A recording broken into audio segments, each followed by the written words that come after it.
suaminya, mantan ya berarti bekas. Kalau bekas berarti tidak lagi gitu loh. Ya. Yang menurut penjelasan Janet tadi, semua ini pakai uang dia. Seperak pun tidak pakai uang laki-laki itu. Itu menurut Janet. Nah, saya bacakan di sini. Soal keputusan tergantung majelis hakim yang mulia ya. Begini, yang digugatnya untuk dengan alasan kono gini itu satu, rumah di Paramount Land Gading Serpong Cluster Aliante ya di Tangerang Selatan. Yang pertama. Yang kedua, ada tanah dan rumah di Jalan Melati Raya di Jati Rahayu, Bekasi. Kemudian yang ketiga, ada apartemen di apartemen Gateway Pastur Bandung ya. Kemudian ada kendaraan mobil ya, Alphard. Kemudian ada kendaraan Honda Civic. Kemudian ada Harley Davidson 1 unit. Itulah yang dimasukkan mantan suami Janet di dalam gugatan ke negerinya. Aset yang digugat oleh si mantan suaminya, mantan ya berarti bekas. Kalau bekas berarti tidak lagi gitu loh. Ya. Yang menurut penjelasan Janet tadi, semua ini pakai uang dia. Seperak pun tidak pakai uang laki-laki itu. Itu menurut Janet. Nah, saya bacakan di sini. Soal keputusan tergantung majelis hakim yang mulia ya. Begini, yang digugatnya untuk dengan alasan kono gini itu satu, rumah di Paramount Land Gading Serpong Cluster Aliante ya di Tangerang Selatan.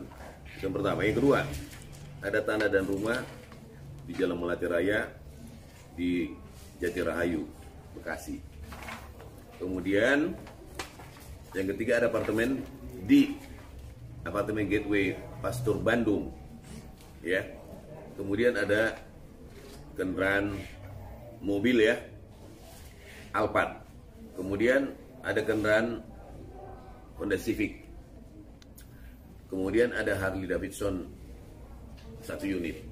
Itulah yang dimasukkan mantan suami Janet di dalam gugatan ke negerinya. Ambil semuanya dari mantan suami gitu. Dari tuntutan kan ini tadi udah ada Harley, apartemen, rumah. Sebenarnya gini, ketika perceraian kemarin kan saya tidak menuntut sedikit pun. Bahkan mungkin apapun harta yang dia miliki tidak akan bisa mengganti sakit hati saya ketika saya harus menerima perceraian kemarin, jujur ya. Makanya saya nggak mau deh ngambil masa lalu saya, maksudnya ada hal yang memang mengena. Bahkan motor yang dia punya, Harley Davidson ini yang dia punya, saya nggak berniat untuk ini ya gonogin, enggak sama sekali. Saya ikhlas, silahkan kita memulai kehidupan yang baru lagi. Udah ada saya juga sadar itu dia juga punya hati nurani pasti ya. Kita tuh manusia di dunia itu nggak akan lama sementara itu. Yang ada tuh aku fokus gimana caranya menata hidup aku kembali dengan sisa tenaga yang aku milikin. Ini kita dikasih otak, ini benar-benar anugerah dari Allah. Cara berpikir kita gimana caranya kita bisa bekerja lagi, dapat penghasilan lagi, walaupun saya nggak sama manajer saya lagi, yaitu mantan suami saya akan berpikir gimana caranya saya bisa hidup saya, keluarga saya berpikir karena saya ngerasa bahwa ini anugerah gitu, bukan tandanya saya udah cerai saya menuntut gono gini sama suami. Tanggung jawab kamu mantan suami sini, kasih saya ini untuk modal saya hidup baru. Saya enggak sama sekali, saya ikhlas demi Allah. Saya mungkin Janet sedikit nih, potong dikit supaya hak dan kewajiban sama-sama jalan. Kita mau tanya karena wartawan belum tanya dari tadi. Sebagai suami, sebagai kepala rumah tangga, tentu kan punya kewajiban selama menjalani keluarga.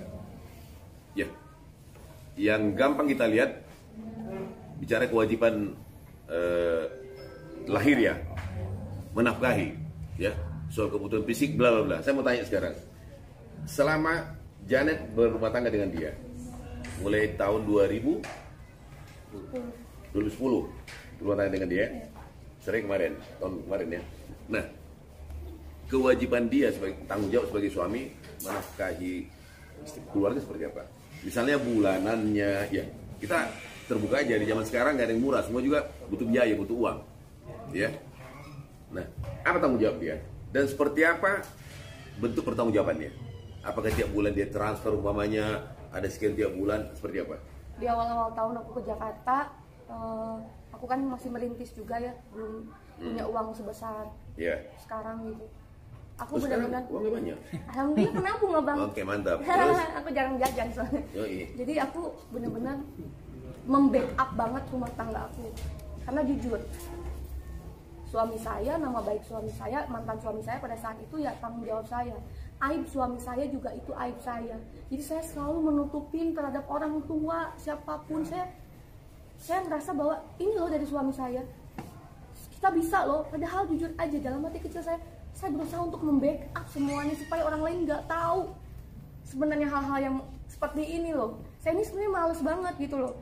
Dari kemarin-kemarin saya, dari perceraian sidang kemarin aja saya masih menjaga aib suami saya.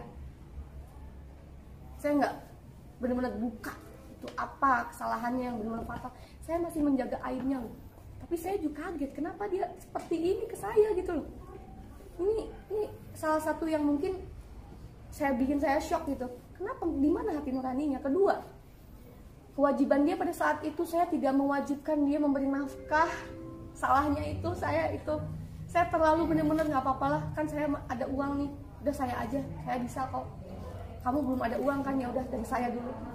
Ternyata kebiasaan itu tuh dari 3 tahun pertama di Jakarta kita masih ngontrak rumah, ternyata bikin dia nyaman gitu loh. Jadi bikin dia keenakan nyaman, ya? Jadi keenakan. Akhirnya setelah dia punya penghasilan yang lumayan dari penghasilan dia bekerja sama saya mulai minta tuh, karena udah mulai tap nih, aku udah mulai nyicil rumah kan, yang di Pondok Melati itu saya udah mulai nyicil rumah itu, otomatis kan saya punya kewajiban untuk bayar cicilannya. Nah di situ tuh memang tidak ada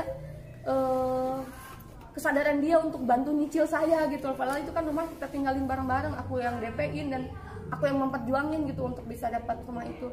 Dan yang kedua, ketika dia punya penghasilan sendiri nih, kebutuhan uang saya udah saya pakai cicil ini itu segala macem, backup rumah tangga.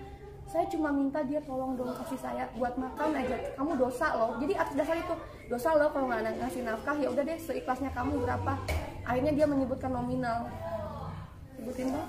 Sebutin aja biar tahu, ini kan hidup di kota, ya kan? Kita nggak hidup di pinggir pantai gitu loh. Kalau pinggir pantai kan makan murah, tidur pakai bedeng bisa, nggak perlu pakai listrik, ya kan?